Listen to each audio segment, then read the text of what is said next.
How did the king of animated films start churning out average to straight up bad movies? The DC animated universe some time ago used to be able to rely on these movies to adapt and retell some of your favorite comic runs and bring the imagined reality to life. The full page spreads, thought bubbles, and subtle details now give an atmosphere, movement, and voice. Those times are in the past. We had a golden age, but now it's just cramming as many characters as possible to make a trailer hype worthy. We had classics like New Frontier, Under the Red Hood, and All-Star Superman. Some even won awards like Batman, Mask of the Phantasm.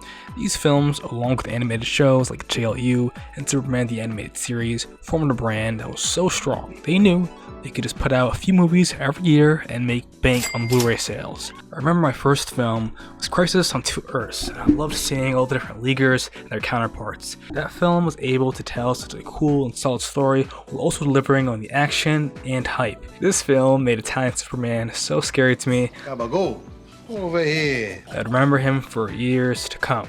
Given all that, you would think that I would love this new Crisis movie.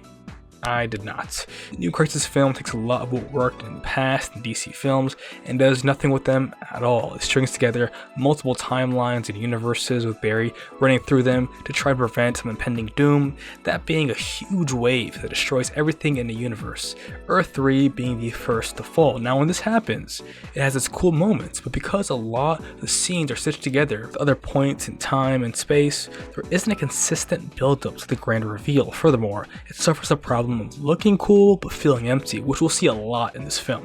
There are some good moments, however. The bond between Barry and Iris is the most developed and feels the most real. Next to that is Ivo and Amazo's father-son dynamic with a really nice twist to it. It actually moved me. These things happen in the first half, so getting through to the end of the movie proved to be quite a challenge. The most disappointing part of the film was the waiting lobby for the heroes called upon by the Harbinger.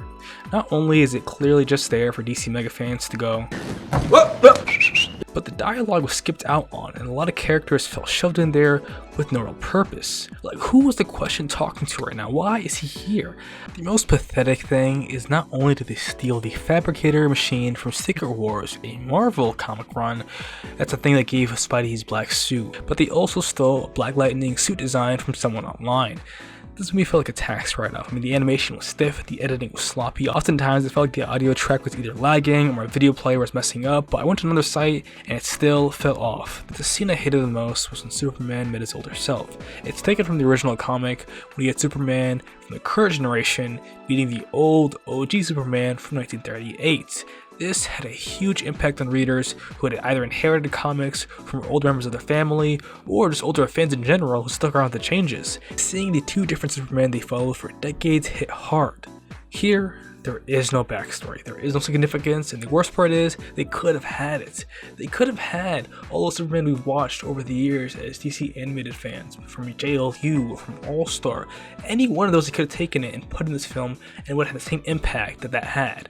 But instead, they just translated the comic to a film. They didn't worry about it translating to the audience. They didn't worry about it making sense or having an emotional impact. It was in the comic run, so now it's in the film. Regardless of it translating to the audience or not, it is low effort, bare bones, and honestly disappointing. DC has plenty of money to hire better people, but just like their live action films, they seem to be limit testing on how shitty of a product audiences will eat up. These films could have been amazing adaptations, but now are simply comic panels with a few frames of animation and half the dialogue cut out. If they had simply focused on Barry and stopped shoving in so much random crap, we could have finally had another Flash film, but now I'm just praying part 2 is better.